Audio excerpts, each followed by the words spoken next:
Class 12 chapter 2 राजा, किसान और नगर। इस अध्याय से संबंधित महत्वपूर्ण प्रश्न उत्तर हम कर रहे हैं। आइए विद्यार्थियों, मेरे साथ जुड़िए और आगे बढ़िए। आज का पहला प्रश्न, किस वंश के शासक अपने नाम के आगे देवपुत्र की उपाधि लगाते थे? उत्तर, कुषाण वंश के शासक अपने नाम के आगे देवपुत्र की उपाधि लगाते थे। क्वेश्चन नंबर 2, शिल्पदिकारम क्या है? उत्तर, शिल्पदिकारम एक प्रसिद्ध तमिल महाकाव्य है।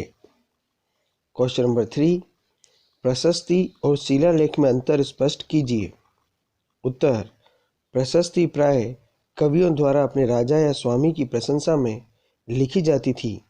उदाहरण के रूप में हरिसेन कृत समुद्रगुप्त की प्रयाग प्रशस्ति, जबकि शिलालेख में उन्हें बनवाने वाले लोगों की उपलब्धियां, क्रियाकलाप या विचार लिखे जाते थे।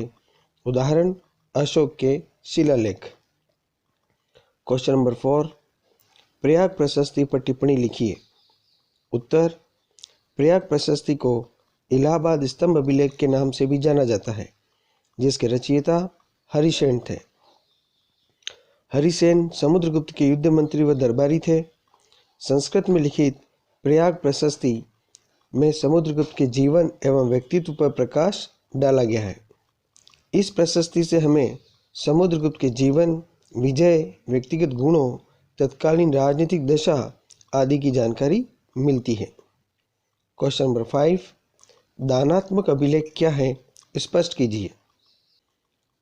उत्तर, दानात्मक अभिलेख दूसरी शताब्दी ईस्वी के छोटे छोटे अभिलेख हैं जो विभिन्न शहरों से प्राप्त हुए हैं, जिनमें दान देने वाले के नाम के साथ साथ उनके व्यवसाय का भी उल्लेख मिलता है।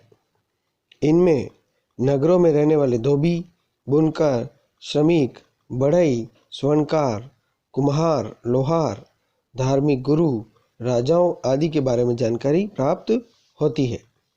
क्वेश्चन नंबर 6, दक्षिण के राजा और सरदारों पर लेख लिखिए। उत्तर, 600 ईसा पूर्व से 600 ईस्वी के काल में भारतीय उपमहाद्वीप के दक्कन और उससे दक्षिण के क्षेत्र, आंध्र प्रदेश तथा तमिलनाडु और केरल के कुछ भाग, जिसे संयुक्त रूप से तमिलकम प्रदेश कहा जाता है, में चेर, चोल और पांड्य जैसी सरदारियों का उदय हुआ, जो बहुत ही समृद्ध थे। इनमें सातवाहन और शक शासक प्रमुख थे, जिन्होंने लगभग 2 शताब्दी तक राज्य किया तथा लंबी दूरी के व्यापार द्वारा अपनी आर्थिक स्थिति सुदृढ़ की।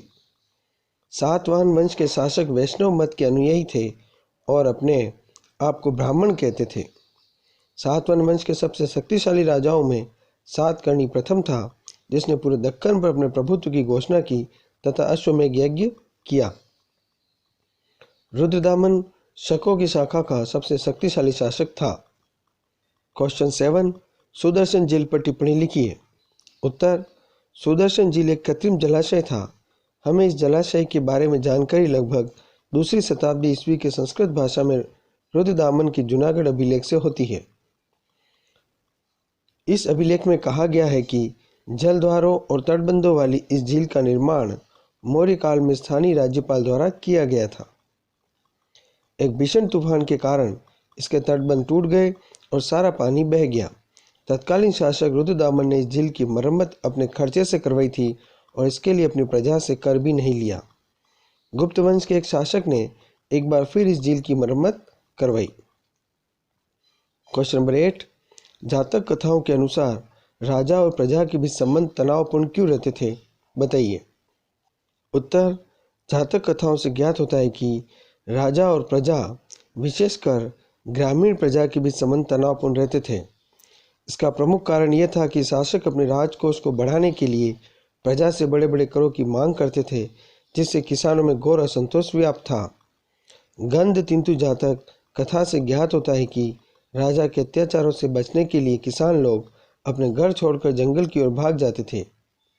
इस प्रकार राजा और ग्रामीण प्रजा के बीच तनाव बना रहता था। क्वेश्चन नंबर 9, ग्रामीण समाज में पाई जाने वाली विभिन्नताओं का उल्लेख कीजिए। उत्तर, 6ठी शताब्दी ईसा पूर्व के बौद्ध ग्रंथों से पता चलता है कि भारत में खेती से जुड़े लोगों में भेद बढ़ता जा रहा था। बौद्ध कथाओं में भूमिहीन खेतिहर श्रमिकों, छोटे किसानों और बड़े बड़े जमींदारों का उल्लेख मिलता है। बड़े बड़े जमींदार और ग्राम प्रधान शक्तिशाली तथा प्रभावशाली माने जाते थे तथा वे किसानों पर नियंत्रण रखते थे। आरंभिक तमिल संगम साहित्य में भी गाँव में रहने वाले विभिन्न वर्गों के लोगों का उल्लेख मिलता है, जैसे कि वेलालर या बड़े जमींदार, हलवाहा या उलवर और दास अणिमई। क्वेश्चन नंबर 10, गृहपति का वर्णन कीजिए। उत्तर, पाली भाषा में गृहपति का प्रयोग छोटे किसानों और जमींदारों के लिए किया जाता था। गृहपति घर का मुखिया होता था तथा घर में रहने वाली महिलाओं, बच्चों, नौकरों और दासों पर नियंत्रण करता था। घर से जुड़े भूमि, जानवर या अन्य सभी वस्तुओं का मालिक होता था। कभी कभी इस शब्द का प्रयोग नगरों में रहने वाले प्रतिष्ठित व्यक्तियों और व्यापारियों के लिए भी किया जाता था। क्वेश्चन नंबर 11, जनपद किसे कहते हैं समझाइए। उत्तर, जनपद का अर्थ एक ऐसा भूखंड है जहाँ कोई जन, लोग या कुल या जनजाति अपने पांव रखता है अथवा बस जाता है। इस शब्द का प्रयोग प्राकृत व संस्कृत दोनों भाषाओं में मिलता है। प्रारंभ में इन जनों का कोई निश्चित स्थान नहीं होता था और अपनी आवश्यकता अनुसार ये स्थान बदल दिया करते थे, परंतु शीघ्र ही एक निश्चित स्थान पर बस गए। भिन्न भिन्न भौगोलिक क्षेत्रों जनों के बस जाने के कारण जनपद कहलाने लगे। विद्यार्थियों, आज हमने अध्याय 2 के महत्वपूर्ण 11 प्रश्न किए हैं। ये सभी प्रश्न आपके आने वाली बोर्ड की परीक्षाओं व अन्य प्रतियोगी परीक्षाओं के लिए बहुत ही महत्वपूर्ण हैं। इनका निरंतर अध्ययन करते रहिए, मेरे साथ जुड़े रहिए। शीघ्र ही नए प्रश्न लेकर हम फिर मिलेंगे। तब तक अध्ययन कीजिए। धन्यवाद।